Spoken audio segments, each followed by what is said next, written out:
Hi, my name is Francisco Contreras, and I decided to do my oral presentation on the Raisin in the Sun. In the play Raisin in the Sun, which is written by Lauren Hansberry, she tells us a story about a poor African American family that lives in South Chicago. The family is known as a younger family. They live in a small, cramped apartment with five family members. The younger family is composed of four main characters. Mama, who's the oldest, and she's the oldest in the house. Walter, who is Mama's son, he's supposed to be the man of the house. Ruth is Walter's wife, and mother of young Travis. They both have a son. And Benitha is Walter's sister. The family lives in a very poor neighborhood in an apartment with only two rooms and one window. When Mama's husband died, she received an insurance check of $10,000, and in the 1950s, this was a lot of money, and especially for a poor black family. This money gave the family hopes and dreams. Walter is a chauffeur, but he hates his job. He says it makes him feel like a slave. Ruth's marriage is falling apart, but she tries as hard as she can to keep her marriage alive, even though they always fight and argue. Benithia is the intellectual of the family. She wants to become a doctor and help people, and Mama is the one that pays for her schooling. But Benithia seems very ungrateful. She thinks she's better than everyone else. Walter wanted to invest in a liquor store and have lots of money. That was his dream. All Mama wanted to buy was a house and move out of that small apartment they're currently living in. She also wants a garden, but the closest thing she has to a garden is a small plant that she keeps on the window. Mama always puts her plant out in the window to catch a little sun that comes in the morning. I believe her plant signified her hopes, and her family's. She took care of that plant as if it was her one of her own children. Her plant gives her hope and dreams about one day owning her own garden. Although the plant did not receive that much sunlight, it still grew and survived just like her family. All Ruth wanted was to have her family together and happy and to live in a big house. During the first part of the film, all they talk about is money, and this is mostly because of Walter. All he thinks about is money, and he can't wait until his father's check comes in. Mom and Walter were talking, and she asked him, "Why does he always talk about money?" Walter responds with, "Money is life." To Mama, money is just money. To her, life is having her family together and being happy. Once Mama got her husband's check, she went and put a down payment on a house and told the whole family. Everyone was excited to finally move out of that apartment. A man then showed up called Mr. Linder. He tried to bribe them not to move into the house. He said because it was a white neighborhood and they didn't want them to move in because it might affect the neighborhood.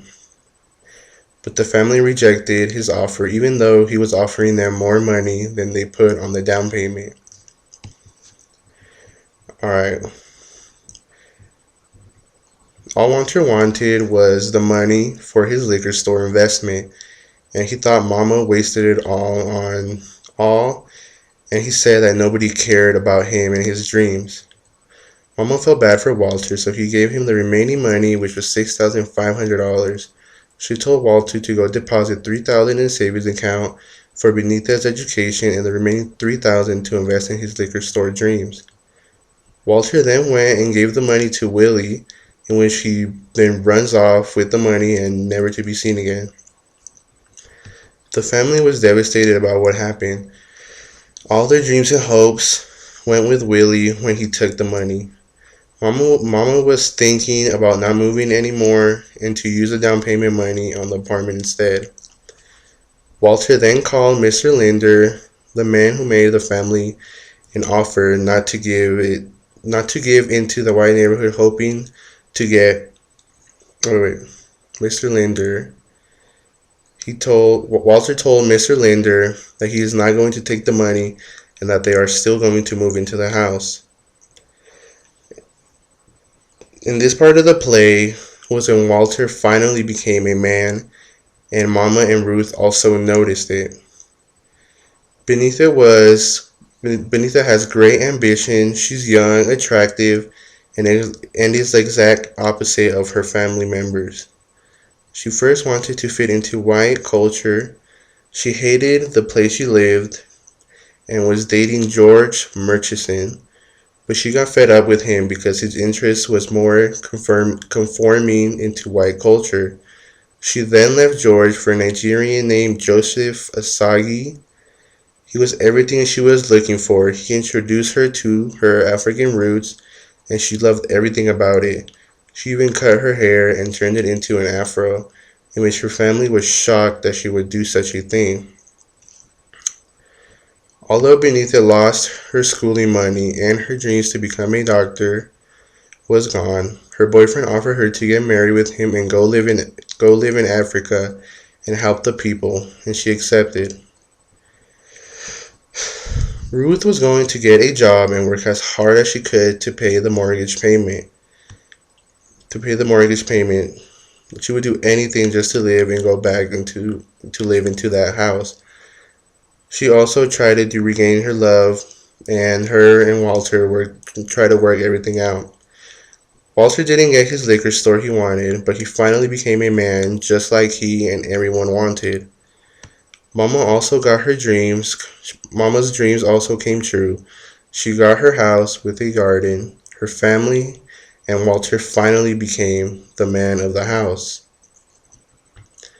The theme of the play worked well, like the cramped apartment and how they mentioned the small window and their home.